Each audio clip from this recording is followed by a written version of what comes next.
Good afternoon, Annie Rose. Good afternoon, ma'am. Okay, Annie Rose, can you tell me about yourself? My name is annierose Albeya, 25 years old, single mother, and I have one son. Okay, I have a few questions for you to answer, so let's start, okay? Okay, ma'am. Why do you want to work as a maid? I want to work as a maid to have more experience and because of a high salary also. Why you choose Malaysia when there is a lot of other country? I chose Malaysia to explore your country, what good people are there. How are you qualified for this job? I'm qualified for this job because I have an experience because I am in ex abroad. May I know what your educational level is? I'm graduate of vocational course of computer hardware servicing. Have you worked abroad before? Yes, Which country? Kuwait country. Okay, how many years? 1 year and 2 months. Do you have experience of taking care of baby? Yes, I have experience of taking care of baby because I have one son. How about elderly people? I have also experience about that because of taking care of my father. Do you have any other special skills? Yes, ma'am, I have. Computer literate. Are you willing to learn new skills? Yes, ma'am. Are you willing to work with a family where the mother-in-law or any relatives stay together? Yes, ma'am. Currently, are you still working now? No, ma'am. Do you know how to cook? Yes, ma'am. What sort of food can you cook? Filipino food and a little bit of Arabian food. How about other dishes like Chinese food, European, Indian food, and Malay food? I don't have experience about that, ma'am, but I'm willing to learn. Are you aware that you will have to do washing, cleaning, ironing, and cooking? Yes, ma'am. From all the house chores like washing, cleaning, ironing, and cooking, which do you like most? Cooking, ma'am. If ever you were selected to work in Malaysia, who will take care of your kid? My mother and sister. You are not allowed to use handphone during working hour. Yes, ma'am.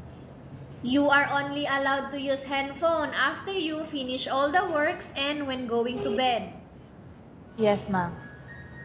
You are strictly needed to surrender the handphone to your employer in the morning and your employer will return back to you once you're going to bed. Yes, ma'am.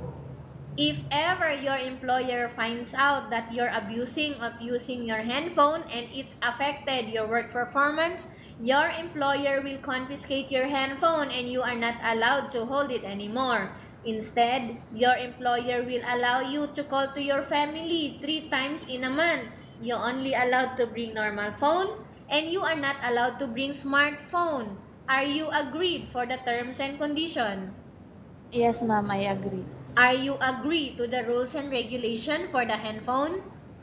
Yes, ma'am, I agree. How many years is the contract as you agreed and understands? 2 years contract, ma'am.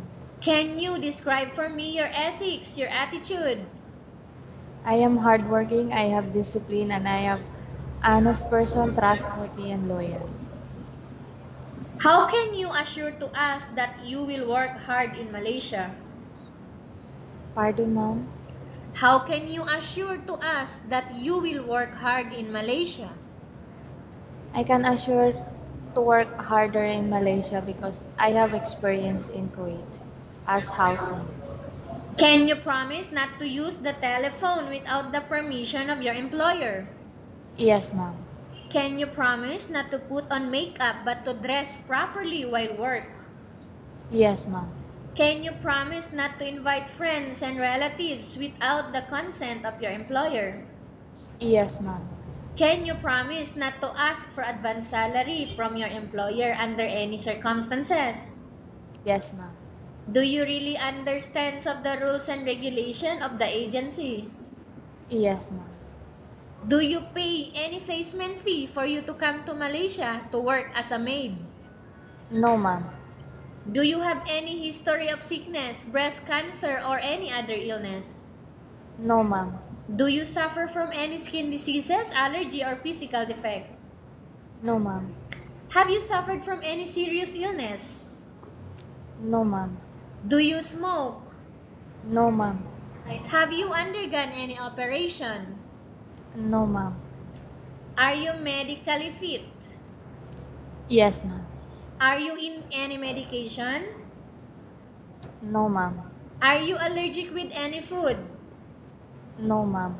Are you preferred to work for the employer of any race? Yes, ma'am. Are you preferred to eat the type of food taken by your employer?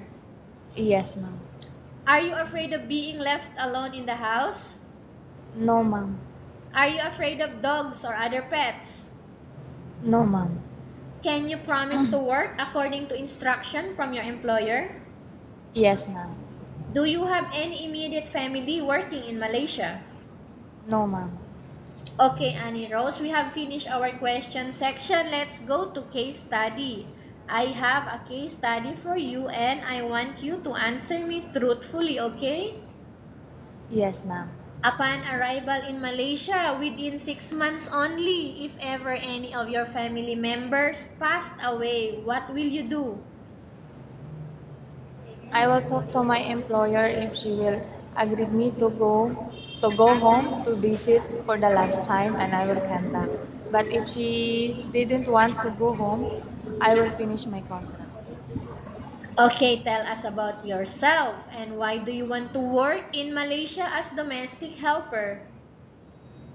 I want to work as domestic helper in Malaysia for high salary because if you work outside, it's too much expenses.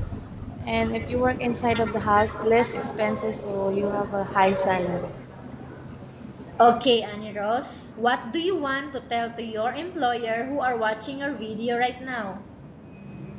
I just want to tell to my employer, good morning, ma'am, and I want you to select me as your housemaid because I have an experience. I am ex-abroad in Kuwait, and you can trust me. I am loyal and good person. Okay, thank you very much, Annie Rose. We will update to your agency if there is any selection made by the employer. Okay, ma'am.